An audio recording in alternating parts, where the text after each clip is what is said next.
കീർത്തി സുരേഷിന്റെ ആദ്യ ബോളിവുഡ് ചിത്രമാണ് കഴിഞ്ഞ ദിവസം പുറത്തിറങ്ങിയ ബേബി ജോൺ. തമിഴ് ചിത്രം തെരിയയുടെ ഹിന്ദി റീമേക്കാണിത്. പ്രതീക്ഷിച്ച സ്വീകാര്യത ബേബി ജോണിന് ലഭിച്ചില്ല. സമ്മിശ്ര പ്രതികരണമാണ് സിനിമയ്ക്ക് ലഭിക്കുന്നത്. തെന്നിന്ത്യൻ സിനിമാ രംഗത്തെ തിരക്കുകൾക്കിടെയാണ് കീർത്തി ബോളിവുഡിലേക്ക് കടന്നത്. അരങ്ങേറ്റ ചിത്രം പരാജയപ്പെട്ടെങ്കിലും കീർത്തി ബി ടൗണിൽ ശ്രദ്ധിക്കപ്പെട്ടിട്ടുണ്ട്. ബോളിവുഡ് ഹീറോയിൻ മെറ്റീരിയലാകാൻ കീർത്തിക്ക് സാധിക്കുമെന്ന് ആരാധകർ പറയുന്നു. സ്വന്തം ശബ്ദത്തിലാണ് കീർത്തി ബേബി ജോൺ ഡബ് ചെയ്തതും.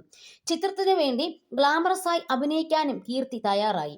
ബി ടൗണിലെ നടന്മാർ കീർത്തിയെ ശ്രദ്ധിച്ചിട്ടുണ്ട്.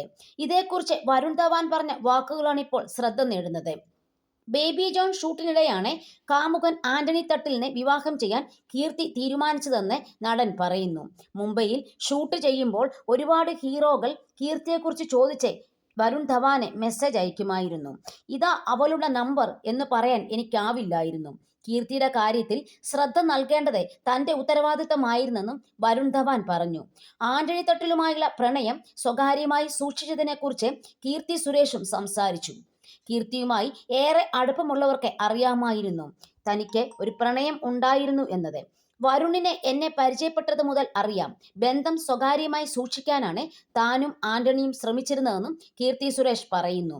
ഡിസംബർ 12-നായിരുന്നു കീർത്തി സുരേഷും ആന്റണി തട്ടിലും വിവാഹിതരായത്. 15 വർഷം നീണ്ട പ്രണയത്തിന് ശേഷമായിരുന്നു വിവാഹം. പഠിക്കുന്ന കാലം തൊട്ടേ അറിയുന്നവരാണ് കീർത്തിയും ആന്റണിയും. ബിസിനസ്സുകാരനാണ് ആന്റണി.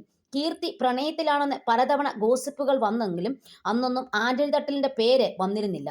32-ാം വയസ്സിലാണ് കീർത്തി സുരേഷ് വിവാഹ ജീവിതത്തിലേക്ക് കടന്നത്. കരിയറിൽ കീർത്തി തുടരുമെന്നാണ് ആരാധകരുടെ പ്രതീക്ഷ. മലയാള സിനിമാ രംഗത്തെ കീർത്തി സജീവമല്ല.